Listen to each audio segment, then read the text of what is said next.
welcome to today's tutorial video.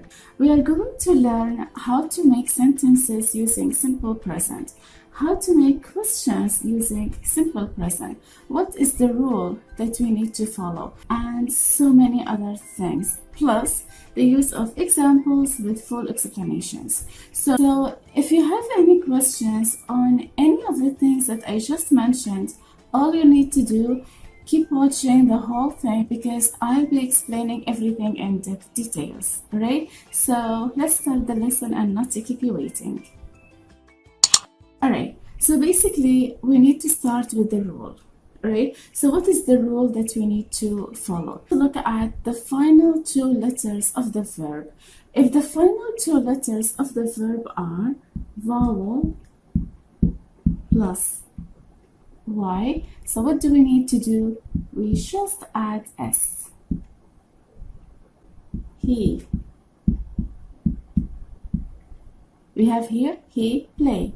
But because, as I mentioned, we need to look at the subject. If the subject is singular, so we need to look at the last two letters of the verb. What are the last two letters? We have A, which is vowel, followed with Y. So what to do? We just add S. It will be he plays. Rule number 2. So what we need to do is that we need to look at the last two letters of the verb. If the last two letters are consonant followed with Y, so what do we need to do? We need to cancel Y, alright? It will be like cancel Y and add I-E-S. Alright, so this is what you need to do. Let's look at this example. Here we have try. So what is the last? We have consonant and Y. So in this case, what do we need to do is that we need to cancel Y. So it will be like that. We have like T, we write T. Then R, Y, cancel Y and add I-E-S. Right? So this is for rule number 2. Now let's move into rule number 3. What is rule number 3? We need to look at the last two letters of the verbs. If the last two letters are S, H, X, O, Z. If there are any of these, so what do we need to do? We need to add ES. For example, we have watch. It will be because the last two letters are CH. So what to do? We just add ES. It will be watches. Rule number 4, which is about adding S, alright, to the majority of the letters, meaning that the last letter ends with E, like for example, live. So what to do? We add S. If the last letter ends with, for example, T, like here, we have T. So what to do? We add S. Maybe if the last letter ends with, for example, stop ends with P, so what to do? We add S, which means that if the last letter, alright, does not follow any of the previous rules, so all we need to do, we just need to add S.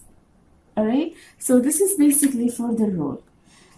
The other thing that I need to remind you about, which is the subject. If the subject is singular, then follow up with the rules. But if the subject is plural, do not make any changes. Meaning that, let's look at these examples. Let's look at these two quick examples. Here we have he and we have they. He play football. They play football. So, as I mentioned, we need to look at the subject. If the subject is singular, then we need to make the changes. So the subject in here is he. So what do we need to do? We need to look at the last two letters of the verb. What are the last two letters? We have A and Y. In this case, we need to add S. But in here, because the sentence starts with plural subject, so in this case, nothing happened to the verb.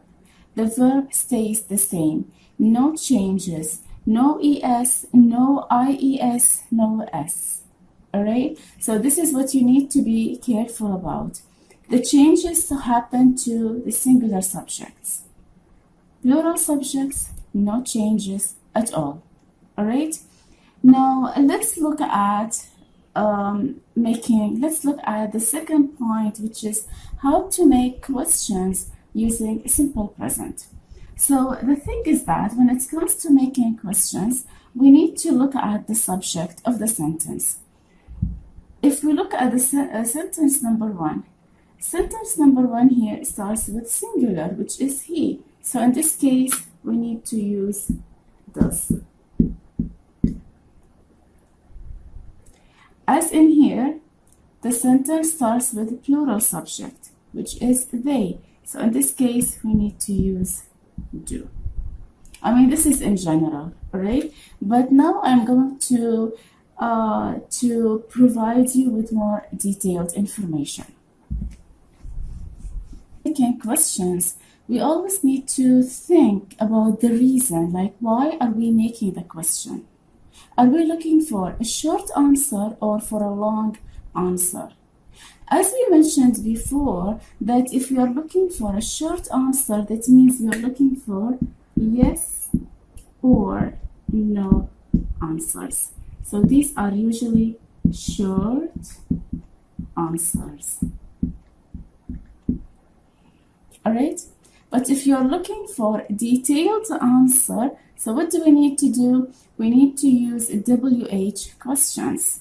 So which are WH questions with long and detailed answers.